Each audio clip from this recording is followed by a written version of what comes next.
من به مدت یک سال طالب علمی که از صفر شروع میکند، از ابتدا شروع میکند، یک تقسیم بندی کردم. این اجتهادی شخصی بنده هست. با وقتی که شما به نزد استادتون میرید، استادی که برای شما علم میدهد به قدر اجتهاد و علمش برای شما میفهماند. یک طالب علم از صفر شروع کردنی هست. یکمین کاری که میکند لغت عربی را خواندنش را تعلیم میگیرد.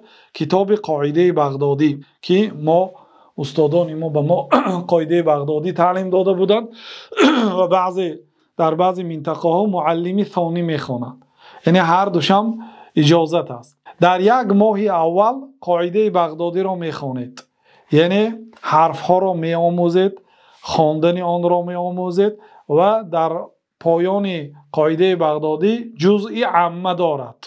یک پاره قرآن کریم است، از 30 جزء یک جزءش است و هم حفظ میکنید و در این مدت یکمین ماه طلب علمتان، در مدت یک ماه هر روز 1 ساعت به علم تجوید جدا میکنید. مثلا 10 دقیقه از استاد آموزید، 50 دقیقه در خانه همین علم رو تکرار میکنید، یعنی 1 ساعت به علم تجوید وقت جدا میکنه. اگر 2 ساعت یا 4 ساعت به قاعده بغدادی جدا کنید، 1 ساعت به تجوید جدا کنید، این میشود 4 ساعت.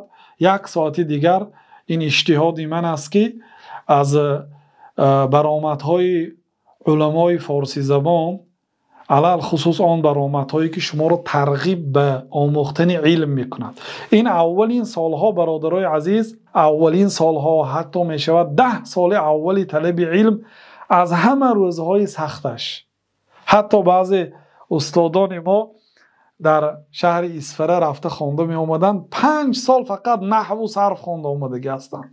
این علم‌های جاف است، علم‌های خشک است، علم‌های دلگیر کننده است. یعنی انسان میخواهد یک چیزی باشد که او را ترغیب به حیات آخرت، ترغیب به غنیمت دانستن وقت، ترغیب به محبت به این دین مقدس اسلام در دلش جاری کند. برای این چیزها بنابراین من همین پیشنهاد رو میکنم که اقلا 1 ساعت، خواه مثلا 5-20 دقیقگی باشد یا خواه 1 ساعت باشد، 1 ساعت اقلا در یک شبانه روز سخن یگان عالمی که با زبان مادری شما سخن میکند، درس است، امر معروف است، گوش اندازید. یعنی این 1 ساعت برای علم تجوید، 3 ساعت برای قاعده بغدادی که در همین مدت 1 ماه شما هم تجوید خواندید که فرضهای تجوید اقلا به جا بیارید. یعنی هر یک حرف را از مخرجش برارید. ث را ثم خوانید، صاد را صراط خوانید، هر یک حرف را از مخرج خودش برارید. عین و حمزه را فرق کنید، های میده و های کلام، رحمان الرحیم کتی بسم اللهی فرقش روید، صراط تای کلان و تای خرد را به فرقش روید.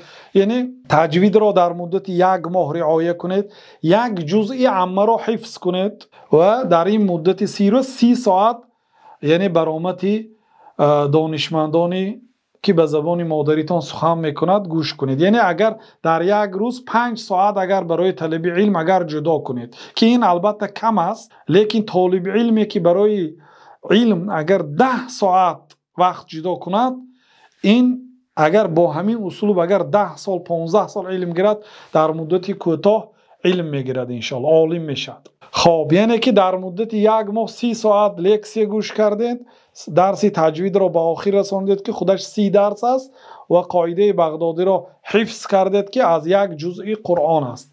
ماه دوم این 1 ماه است.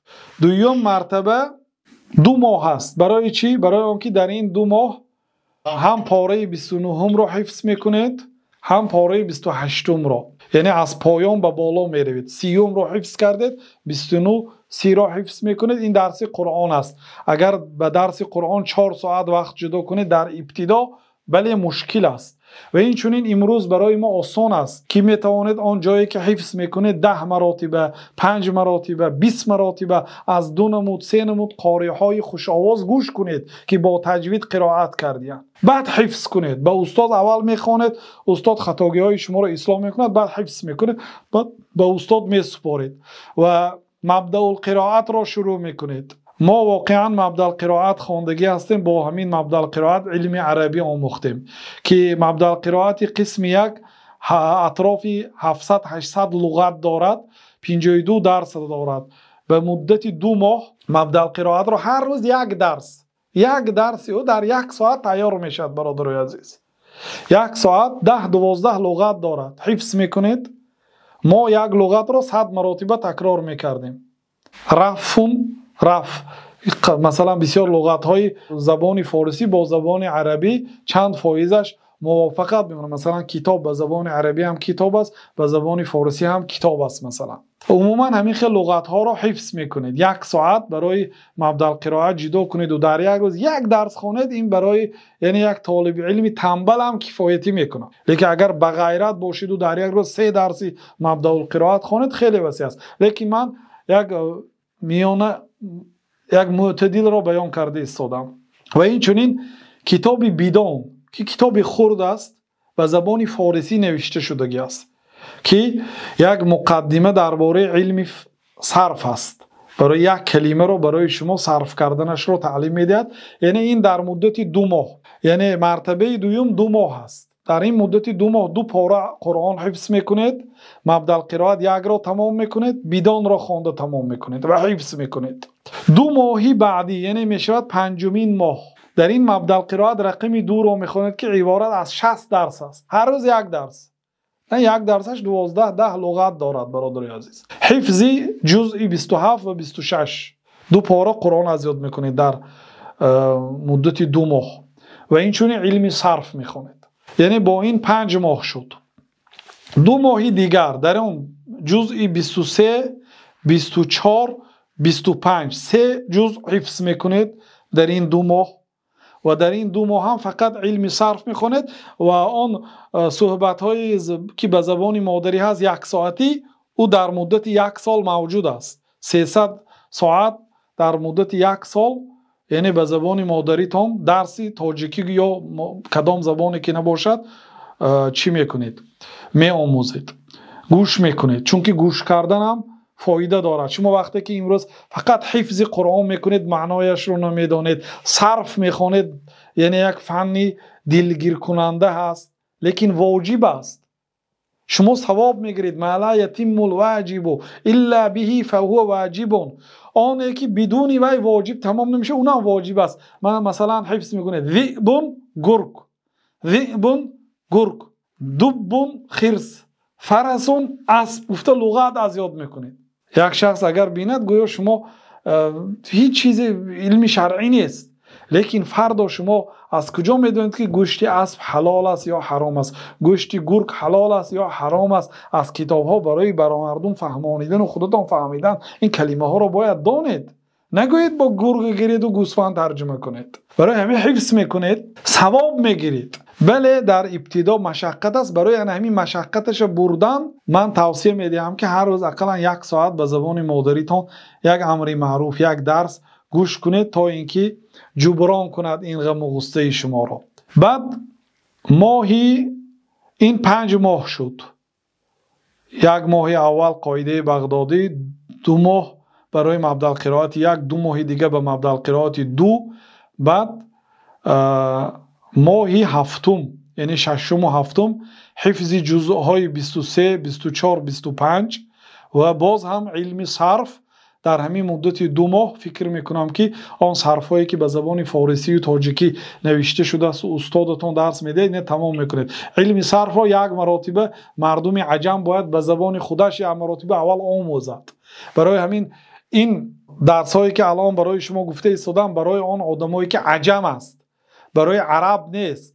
و عالم ها در کتاب های منهجیه دراسی خود بیان میکنه اونها 1 زینه از ما بالا هست. اونها که عرب هستند یک باره 1 زینه به کتاب های بالاتر شروع میکنن. ما که عجم هستیم اول خواندن آن، نوشتن آن، ترجمه آن را اول تعلیم میگیریم، صرف و نحو میخوانیم. برادرای عزیز ما انشالله ثواب ما زیادتر است از آنها. ببینید امام بخاری عرب ها را گذاشتن. تاجیکی 100% تاجیک هستند. تاجیکی مانند امام ابو حنیفه تاجیکی بر دروغ نه، که به خدا ما دروغن خدا ما رو علده کرده، یا عربی عراقی رو گیریم و گوییم که این آدم یکی از باباهایشان در بعضی روایت های ضعیفی تاریخ آمده است که از کابل است. بگذار از کابل باشد، از تاجیکستان نیست که خیر، همون هم اصلش بابل است، فقط یه حرف خطا شده است. امام ابو حنیفه اصل و نسلشان از عراق هستند، عرب هستند، اما امام بخاری 100% تاجیک هستند. در بخارا به دنیا آمدن، در سمرقند از دنیا گذشتند، قبرشون هم در سمرقند است، در خرتنگ، در دهه خرتنگ.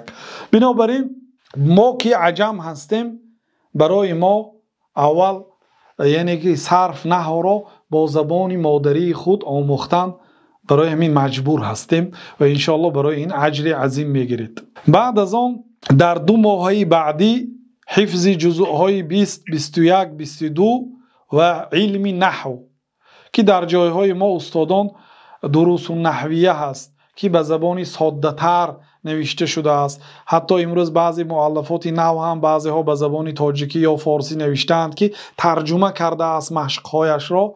شاید علم نحو را سبکتر کرده تألیف کردند، یعنی کسی که میخواد علم گیرد باید در این مرحله علم نحو آموزد. بعد در 3 ماه اخیر که این ماههای 10م 11م 12م ماه میشد که با این 1 سال بنده پر میشد، جزئی 16 17 18 19 را حفظ میکند که با همین 15 جزئی قرآن را در مدت 1 سال هم حفظ کرد، هم علم نحو میخواند در این مدت 3 ماه هم. یعنی عموما برای علم نحو 5 ماه جدا کردیم، برای علم صرف 4 ماه و 1-2 ماه دیگر برای بدان که اونم علم صرف، یعنی به علم صرف 6 ماه و برای علم نحو 5 ماه وقت جدا کردیم. در مدت یعنی همین 12 ماه اگر همین گفته های ما را طالب علم اجرا کند، در نتیجه 15 جزء قرآن را با تجوید حفظ میکند، هم درسی تجوید را به خاتمه میرساند که به زبان تاجیکی نوشته شده است. بعد لغت عربی از مبدأ القرائت 1 و 2 آن را میخواند که اطراف 2000 لغت حفظ میکند. صرف میخواند که در بین این هم چندین کلمه ها را هم معنایش را میفهمد و هم صرف را تعلیم میگیرد و هم علم نحو میگیرد که در داخل کتاب نحو هم لغت های نو پیدا میشود و آن لغت ها را هم حفظ میکند. خلاصه اطراف 3000 لغت حفظ میکند در مدت 1 سال. هم صرف و نحو میخواند، هم تجوید میخواند، هم 15 پاره قرآن از یاد میکند، هم اطراف 350 ساعت یعنی لکسیه به زبان مادریش گوش میکند. این سال 1 است. اگر همین را که تمام کرد، دیگر سال آینده سال 2 خوانشش انشاءالله به زبان مطلقا به کتاب‌های زبان عربی مستوی بلندتر میگذارد که انشاءالله در صحبت آینده به ترتیب آن را بیان میکنم.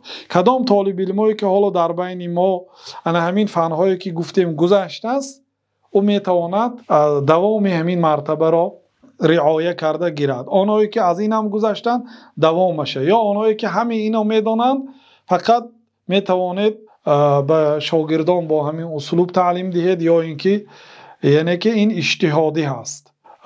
امید میکنیم که به قدر برای شما یک چی فهمانیدیم. اگر همین چیزها رو رعایت کنید، در مدت 1 سال 15 جزء قرآن رو حفظ کنید، خیلی علم به دست آوردید، هم زبان عربی، هم صرف، هم نحو. اگر این در 1 شبانه روز برای کمترینش 5 ساعت اگر وقت جدا کنید، اگر 10 ساعت یا 8 ساعت برای همین علم ها اگر وقت جدا کنید، خیلی به درجه بلند این علم رو حفظ میکنید. والله اعلم و صلی الله و سلم علی نبینا محمد و علی آله و صحبه اجمعین.